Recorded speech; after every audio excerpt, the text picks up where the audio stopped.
Di dalam hatinya tempatnya Allah, selalu ingat kepada Allah, tidak pernah lupa kepada Allah, tidak pernah luput kepada Allah.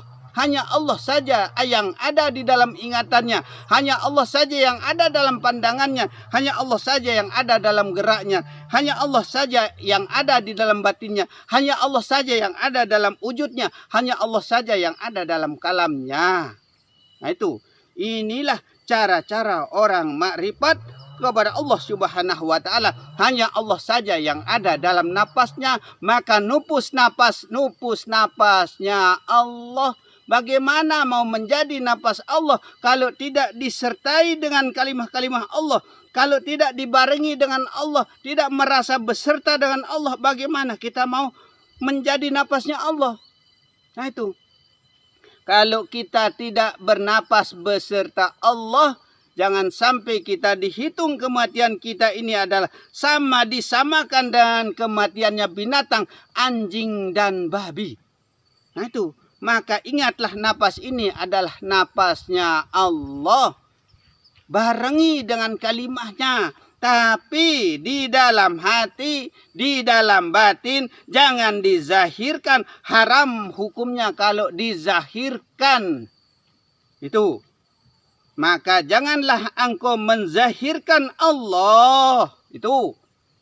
Janganlah kita menzahirkan Allah. Maka sesungguhnya engkau dikafir-kafirkan. Dari dunia kita sudah dikafirkan. Orang-orang makrifat itu dikafirkan oleh orang syariat. Karena dia selalu menzahirkan Allah. Nah itu. Seperti itulah pemahaman-pemahaman kita di dalam kemakrifatan kepada Allah Subhanahu wa taala.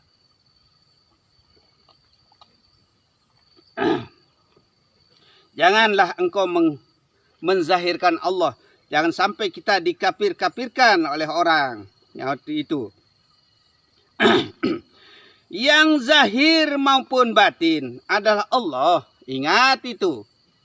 Karena yang zahir ini kalau tidak disertai Allah, kalau tidak dibarengi Allah, tidak akan bisa apa-apa. Berarti atas kehendak Allah. Begitu. Tidak terpisah tapi harus dapat dibedakan. Tuh, selalu dan selalu saya katakan tidak terpisah tapi harus dapat dibedakan.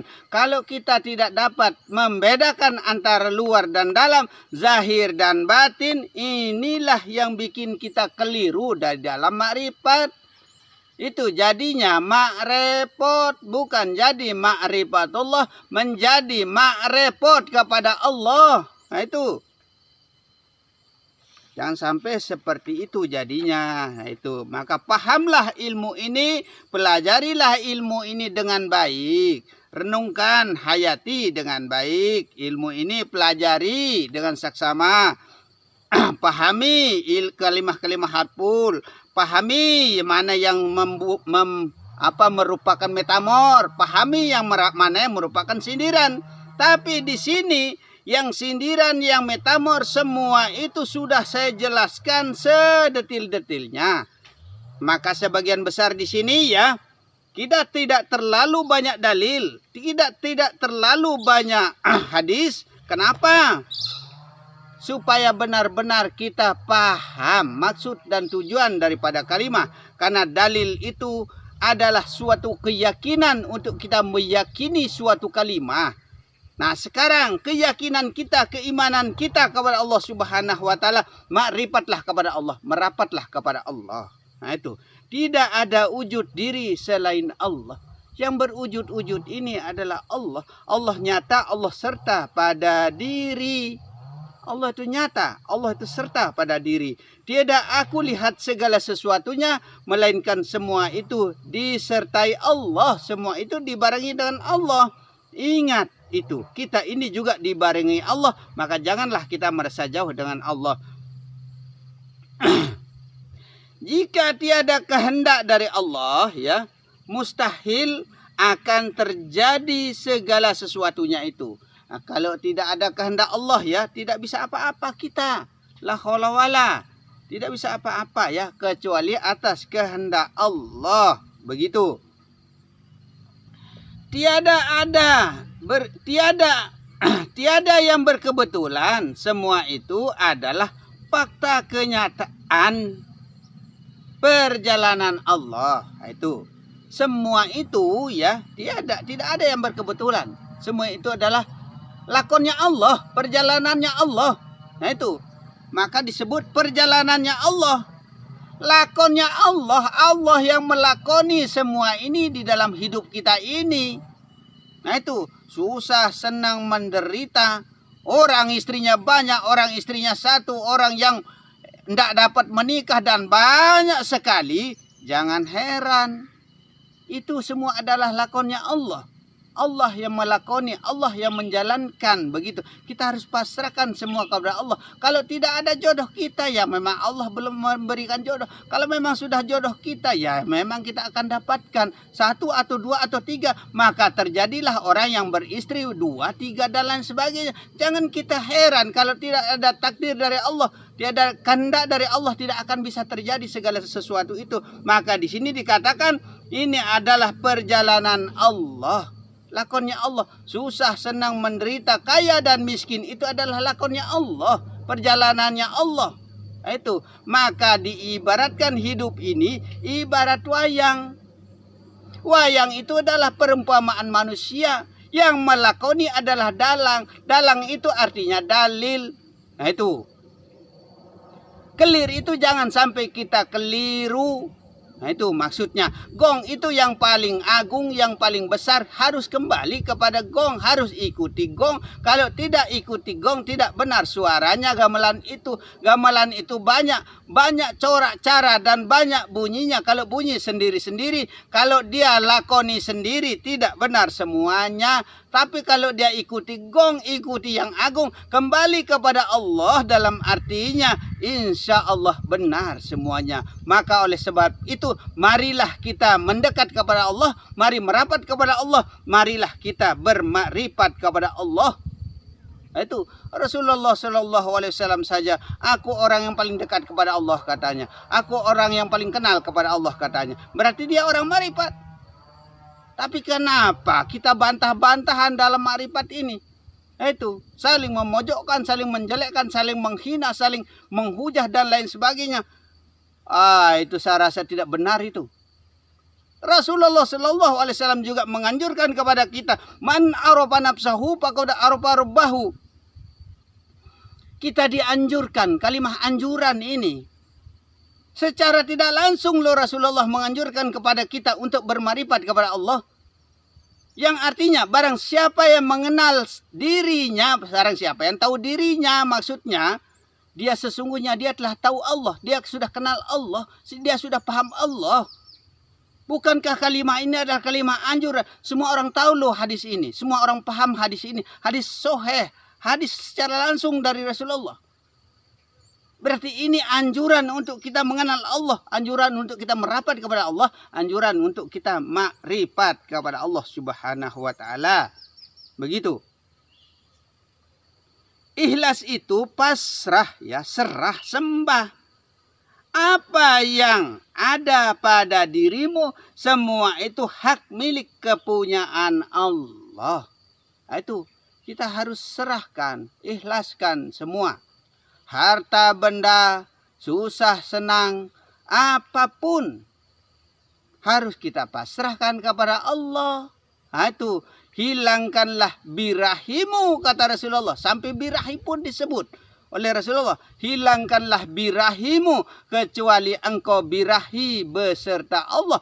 Hilangkanlah suka dan dukamu, kecuali engkau suka duka beserta Allah. Maka pasrahkan semua, serahkan semua, sembahkan semua apa yang ada di dalam dirimu. Susah senangmu itu pun kembalikan kepada Allah.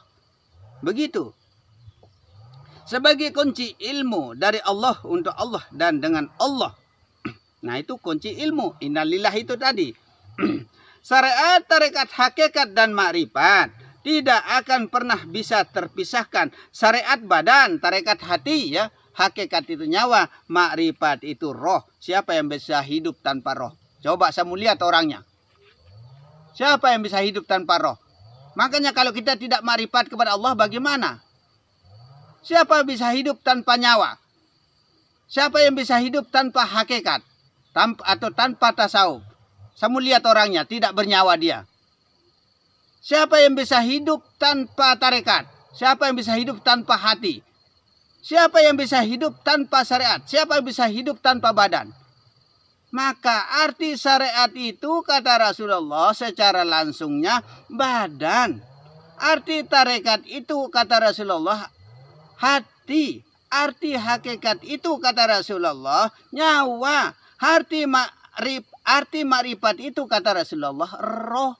Maka kita tidak bisa memisahkan antara roh, nyawa, hati, dan jasad. Karena di dalam roh itu adalah ada zat. Di dalam nyawa itu adalah ada sifat. Di dalam hati itu ada asma. Di dalam jasad itu ada af'al. Maka berlepaskan Allah dari roh, nyawa, hati, dan jasad. Menjadi satu di dalam diri manusia. Manunggalah ingkaulo Gusti.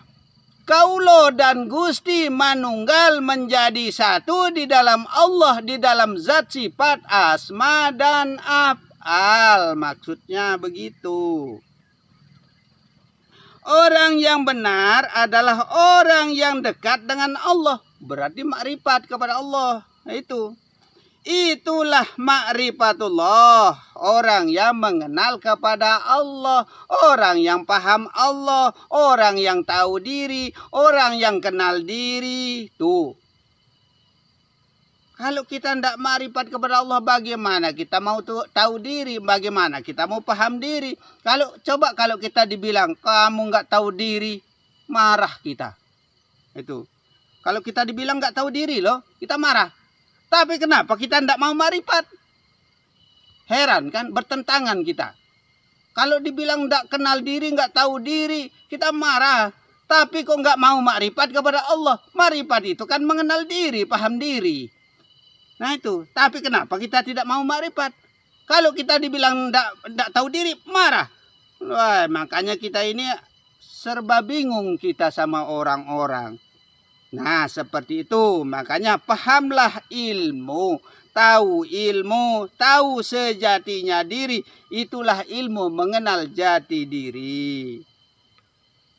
Arif billah adalah orang yang pahamnya adalah paham Allah. Itu kekasih Allah, hanya Allah saja yang ada pada dirinya. Itu. Maka arif billah itu adalah kekasih Allah. Orang yang dekat kepada Allah. Orang yang menyatu kepada Allah. Orang selalu serba Allah. Sudah, begitu saja, sudah. Nah itu, pahamnya itu adalah pahamnya Allah. Begitu. Pengetahuannya itu adalah pengetahuannya Allah. Itu. Hidupnya adalah hidupnya Allah. Pendengarnya adalah pendengarnya Allah. Kalamnya adalah kalamnya Allah. Itulah kita. Kita itu adalah kitab. Nah itu, kita itu adalah kitab. Nah itu, itulah kitab yang tidak berkalam. Itulah kitab yang tidak beraksara. Itu, kitab yang tidak bertulis. Kalau ditulis tulisan namanya, kalau dibaca bacaan namanya. Gitu. Kalau dibaca bacaan namanya, kalau ditulis tulisan namanya. Nah itu. Makanya kita itu adalah kitab yang berjalan dan kitab yang berkalam, yaitu kalamullah, kalamnya Allah, suaranya Allah. Nah itu.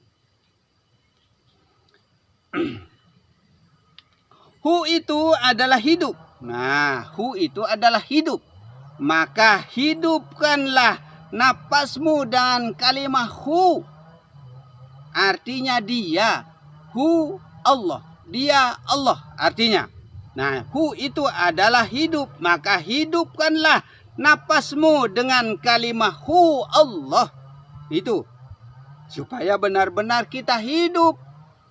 Nah itu. Jagalah napasmu dengan kalimat hu Allah. Nah itu, jaga. Allah adalah batin. Nah, hu itu ke dalam, keluarnya Allah. Hu itu adalah hidup. Allah itu adalah batin yang hidup. luar dalam Allah, lahir batin Allah jadinya. Kalau kita sudah bernapas dengan kalimat hu Allah, hu ke dalam, Allah keluar, maka Allah itu adalah batin hidup, hu itu adalah hidup, nyawa dalam artinya, maka lapaskanlah hu Allah di dalam napasmu supaya menjadi hidup, lahir dan batin, luar dan dalam. Insya Allah kalau kita tekadkan itu, insya Allah tidak akan hancur jasad ini di alam kubur itu. Insya Allah dengan izin Allah. Tidak hancur di alam kubur itu. Nah, itu. Percuma kita hidup di dunia ini hanya kembali menjadi pupuk pohon Kamboja saja. Bukan innalillahi wa inna ilaihi roji'un, datangnya dari Allah kembali kepada Allah. Innalillahi wa inna ilaihi kubur. Kembali kepada kubur saja, kembali kepada pohon Kamboja saja. Jangan seperti itu, maka tekadkanlah dirimu kepada Allah. Itu seperti itu. Maka dikatakan di sini kalimat hu itu adalah hidup, Allah itu adalah batin hidup, maka gunakanlah hu Allah di dalam napasmu dan tekadkan, kuatkan, jangan sekali dua kali, bila perlu berhari-hari, tidak pernah kenal siang dan malam supaya batin kita hidup. Begitu. Allah yang benar adalah orang yang dekat dengan Allah. Nah, bagaimana cara kita dekat kepada Allah kalau kita tidak paham ilmu, kalau kita tidak ma'rifat kepada Allah, kalau kita tidak merapat kepada Allah, itulah ma'rifatullah. Orang yang pahamnya paham Allah, arif billah adalah orang yang pahamnya adalah paham Allah. Begitu. Surga itu adalah nikmat yang tiada terputuskan. Nah itu, surga itu adalah nikmat yang tiada terputuskan. Mana yang disebut orang yang nikmat yang tiada terputuskan? Orang yang selalu hidup hatinya, selalu nikmat rasanya. Nah itu, tidak pernah berpikir yang dalam artinya tidak pernah berpikir mengenai dosa, tidak pernah berpikir mengenai pahala, tidak pernah berpikir mengenai surga, nggak pernah berpikir mengenai apa-apa, hanya Allah saja yang ada dalam dirinya.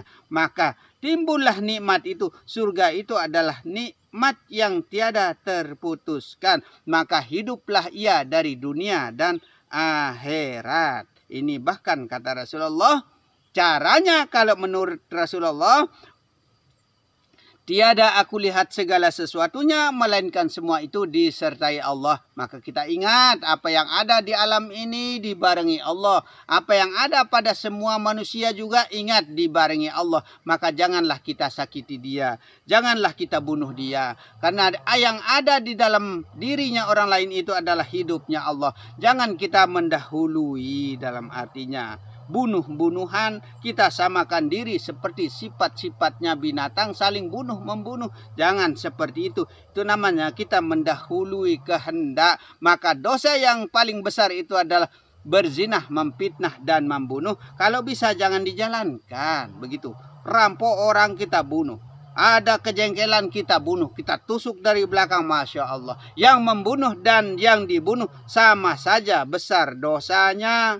Yang membunuh dan yang dibunuh baku lawan kita contohnya, sama saja dosanya. Nah itu.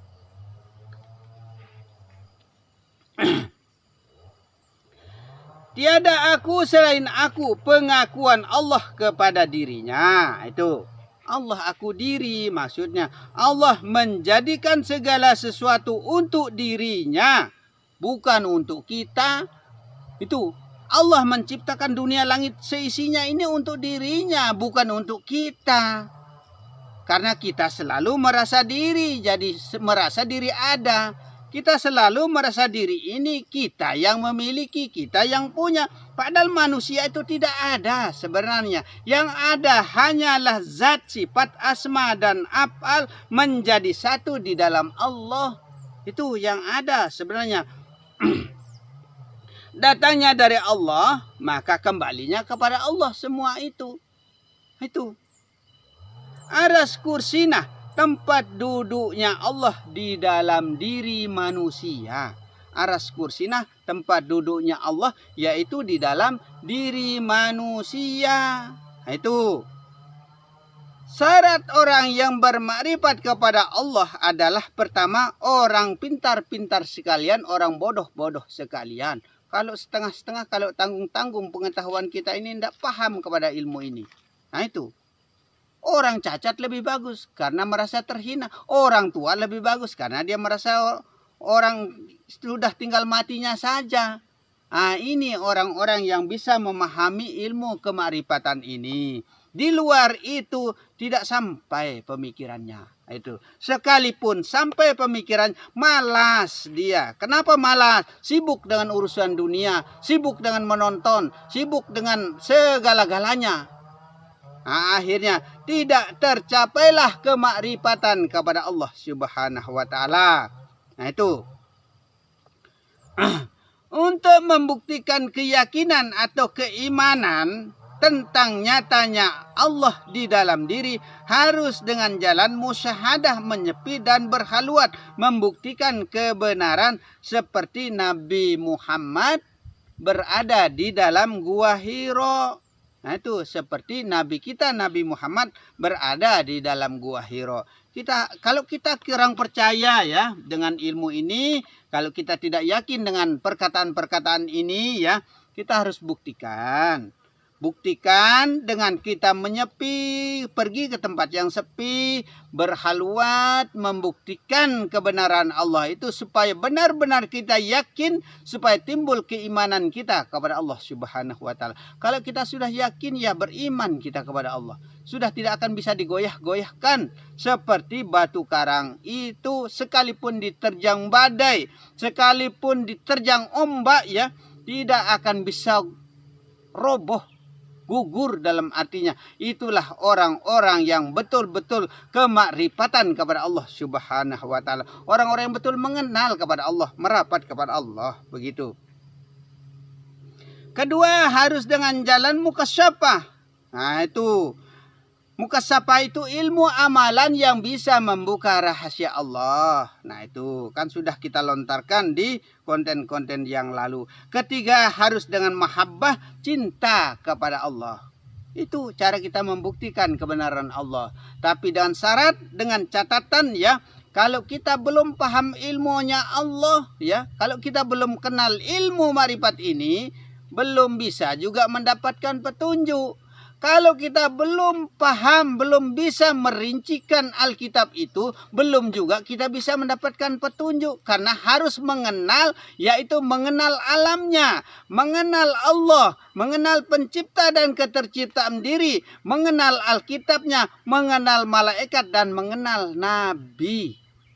Itu syaratnya untuk kita bisa mencapai kepada Allah, dan itu syaratnya untuk kita buka rahasia Allah, untuk kita buka tabir indahnya Allah, untuk kita membuka hati kita kepada Allah Subhanahu wa taala.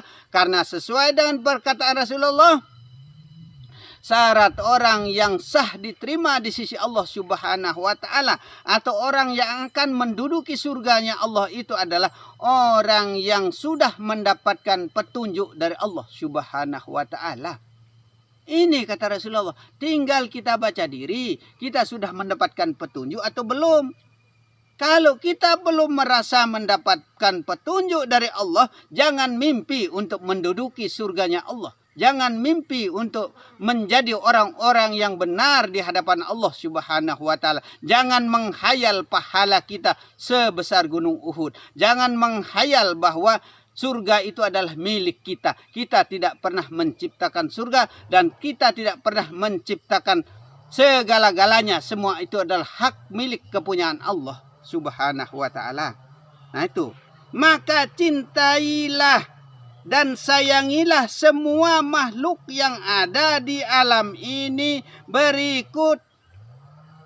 Berikan mereka kasih sayang. Nah itu, maka kita mencintai semua makhluk yang ada di alam ini, termasuk sesama manusia. Semua manusia itu kita harus sayangi, kita harus cintai, bukan hanya janda-janda saja yang kita harus cintai, bukan cewek-cewek saja yang kita harus cintai. Semua tanpa kecuali kita harus saling menyayangi, saling mengasihi. Rahman dan Rahim, sifat Allah ini harus kepake. Maka pantas Rasulullah SAW mengatakan sebaik-baik manusia apabila manusia itu selalu baik kepada sesama manusia. Nah itu, maka kita harus bersifat baik. Jangan kita saling menghujah, jangan kita saling gotok-gotokan, jangan kita saling bertengkar berkelahi nggak karuan-karuan. Sudah, kita disuruh saling sayang menyayangi. Maha Rahman Rahim itu harus kepake. Bismillah kita nggak kepake hanya di lidah saja jadinya. Nah, jangan sampai seperti ini. Maka termasuk makhluk-makhluk yang ada di alam ini kita harus sayangi, kita harus cintai. Maka janganlah kita bunuh hewan sembarang-sembarang. Jangan kita pites semut sembarang-sembarang. Contohnya, ya itu namanya orang yang berbelas kasih kepada semua makhluk. Bukan hanya sekedar manusia saja yang kita harus sayangi, yang kita harus cintai. Semua makhluk kita harus sayangi. Begitulah cara-cara pengenalan kita kepada Allah Subhanahu wa taala, cara kita merapat kepada Allah, cara kita mengasih sayangi semua makhluk yang ada di alam ini. Kenapa di dalam dunia binatang saling bertengkar dan membunuh? Karena di dalam dunia binatang dia menggunakan roh hewani, tidak diberikan pola pikir yang sempurna, membesarkan nafsu birahi dan membesarkan nafsu amarah, tidak menggunakan nafsu mutmainah, nafsu yang baik, atau menggunakan nafsu pada tempatnya. Nah itu, makanya ya, jangan kita ikut dengan aturan binatang, dengan cara binatang. Jangan kita hidupkan roh hewani, maka kita akan bersifat seperti hewan. Kita akan bersifat seperti hewan. Maka di akhirat nanti kepala kita akan diganti dengan kepala binatang. Nah, karena dari dunia kita sudah saling membicarakan, saling menjelekkan, saling menghujah, saling mencaci, saling memfitnah, saling ini, saling itu, dan lain sebagainya. Maka sifat kita sifat binatang. Setelah sifat kita sifat binatang, bukan sifat-sifatnya Allah, maka bukan sifat-sifat kemanusiaan yang kita pakai, yang kita gunakan dalam keseharian kita, sehingga wujud kita akan dirubah seperti wujud binatang. Nah itu, jangan kepala kita nanti dirubah wujud binatang, badan kita dirubah dan wujud binatang. Berarti binatang itu lebih mulia daripada kita. Jangan sampai seperti itu. Manusia lebih mulia daripada binatang, daripada segala-galanya. Tapi karena sifat yang kita pakai dalam keseharian kita itu adalah sifat binatang, sehingga kita akan dirubah wujud seperti binatang. Insya Allah jangan kita pakai sifat-sifat itu. Maka janganlah kita hidupkan roh hewani di dalam diri kita. Jangan kita hidupkan sifat setan, maka kita akan bersifat berwujud seperti setan, berkelakuan seperti setan. Jangan sampai seperti itu. Insya Allah mudah-mudahan kita diberikan anugerah oleh Allah Subhanahu wa taala supaya benar-benar kita menjadi orang yang baik, menjadi orang yang sempurna, menjadi manusia insan kamil mukammal, orang yang sempurna. Insya Allah mudah-mudahan seperti itu ya. Itu harapan kita kepada Allah Subhanahu wa taala. Maka jauhilah sifat-sifat setan, jauhilah sifat-sifat binatang, supaya kita tidak berubah wujud seperti binatang. Maka ya, di dalam uraian yang singkat ini, bukan singkat, sudah 2 jam saya bicara ini. Insya Allah dengan izin Allah, mudah-mudahan kita selalu dan selalu digolongkan sebagai orang-orang yang beriman di sisi Allah Subhanahu wa taala. Nah itu, mudah-mudahan kita selalu dihitung sebagai orang-orang beriman di sisi Allah Subhanahu wa taala. Termasuk kita semua ya, kita saling mendoakan, yang khususnya yang berada di ilmu makrifat rahmat Lombok ini, kita saling mendoakan kepada sesama kita semua. Insya Allah karena kita sudah bersaudara. bersaudara dari dunia sampai di akhirat. Sekalipun saudara kandung kita, kalau kita tidak satu pengetahuan, insya Allah kita tidak akan bertemu di akhirat nanti. Nah, itulah saran-saran dari saya, dan mudah-mudahan bisa dipahami apa maksud dan tujuan perkataan saya di sini, dan mudah-mudahan kita selalu menjadi orang-orang yang beriman dan bertakwa kepada Allah Subhanahu wa taala. Jika ada kata-kata yang kurang berkenan di hati, jika ada kekeliruan dan kesalahpahaman, saya akan mohon maaf yang sebesar-besarnya. Kenapa saya harus mohon maaf kepada sesama manusia? Jika kita minta maaf kepada sesama manusia, termasuk kita minta ampun kepada Allah Subhanahu wa taala. Karena di dalam diri manusia itu adalah Allah. Insya Allah ada zat, ada sifat asma dan af'al yang ada pada diri manusia. Apalagi orang-orang dekat kepada Allah, orang yang selalu hidup hatinya kepada Allah, insya Allah itulah manusia yang disebut insan kamil mukammal. Dan akhirul kalam, wabillahi taufiq wal hidayah. Assalamualaikum warahmatullahi wabarakatuh.